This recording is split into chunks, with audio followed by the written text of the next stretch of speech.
Welcome to Everyday Economics, a weekly podcast about the economics in daily life. I'm your host, Pooja Mehra. Most people hold very strong views about whether or not India's official GDP statistics accurately capture the state of the economy. But how many of us really know how GDP is estimated?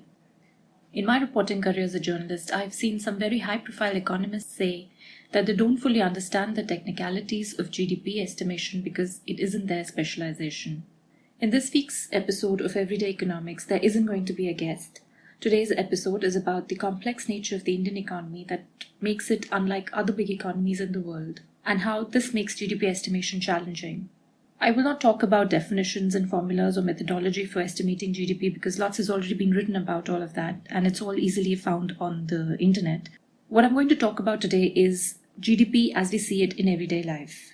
The lockdown to control the coronavirus has made it a little easier to see these things, because the shutdown has spawned a do-it-yourself economy.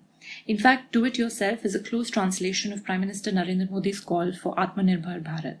From cleaning to cooking and medication, every activity has turned into a do-it-yourself project.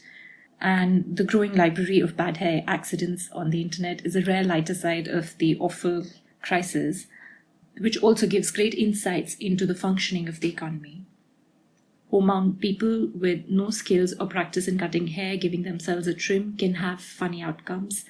Men missing sizable tufts or with just a tiny bit of hair left on the crown, and fashionable women with sloppy bangs, it's all happening out there. Although entertaining, these flicks are no laughing matter for the economy.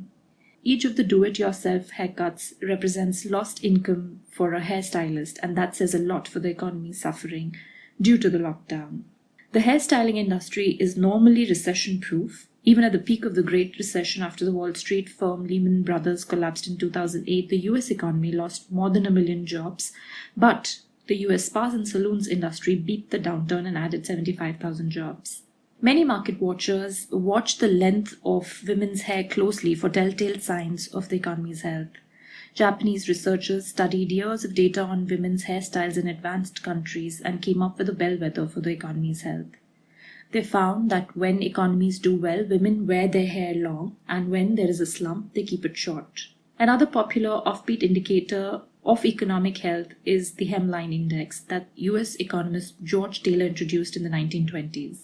According to Taylor, when the economy is good, women's skirts get shorter, reflecting all-round optimism and cheerfulness, and when the times are hard, hemlines fall in character with uncertainty and dreariness. It's probably the opposite with hair if the Japanese researchers are right. Upkeep of short hair involves more frequent trips to salons and requires more sprays and gels, and it's definitely more expensive than letting your tresses down.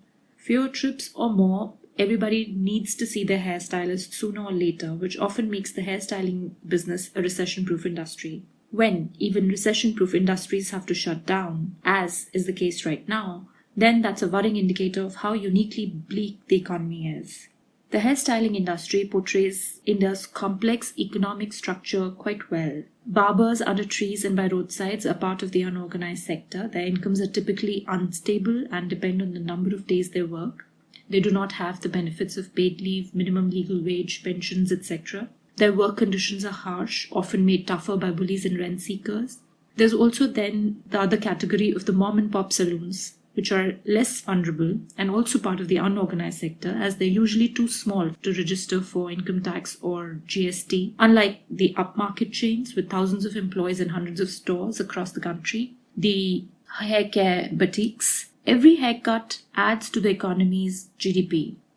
But how should the GDP of the roadside barbers and the mom-and-pop saloons be measured?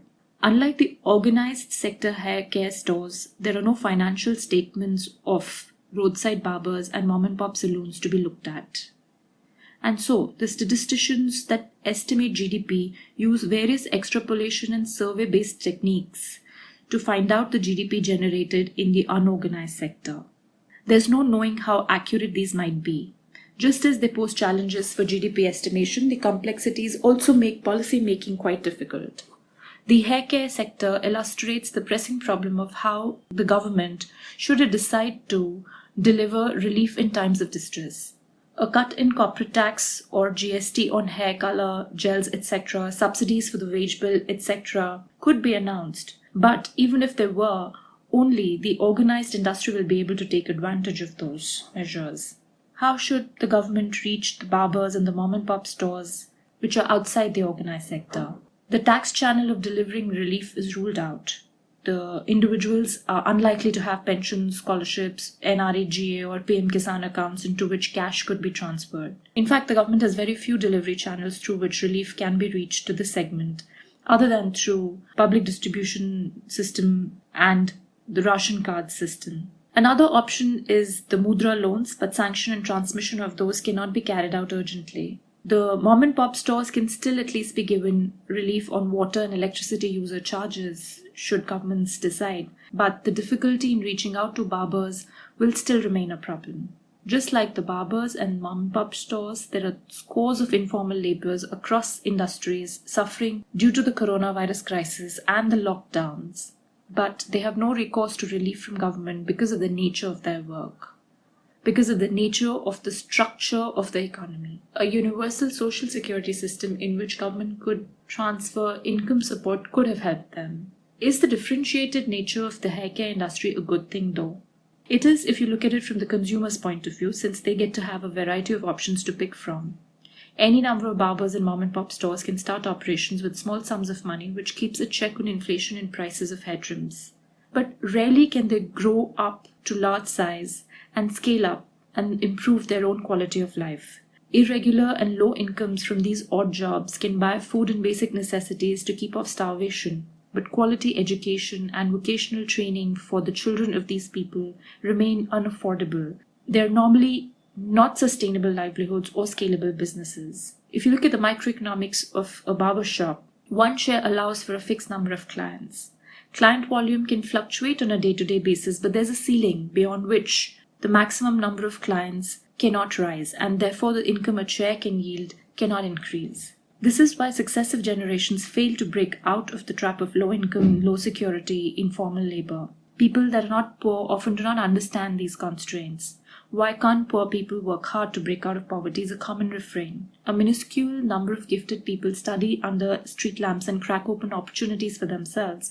The masses remain poor generation after generation because they cannot scale up businesses or acquire skills that labor markets value highly. One way to disrupt these socio-economic rigidities is to have a robust public education and vocational training system that will allow the children of the non-rich to get into the fast lane. That can not only improve the quality of life for a large number of people, it can also improve the quality of India's GDP and its growth by making it more equitable.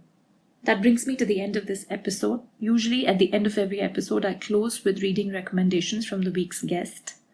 This week, I'm not sharing reading recommendations for understanding the complexities of the economy in the manner I spoke of in case of the haircuts economy. But if you're really interested, then what you can do is observe people around you and see how they might be creating GDP and how this GDP might be getting captured by the official statistical apparatus.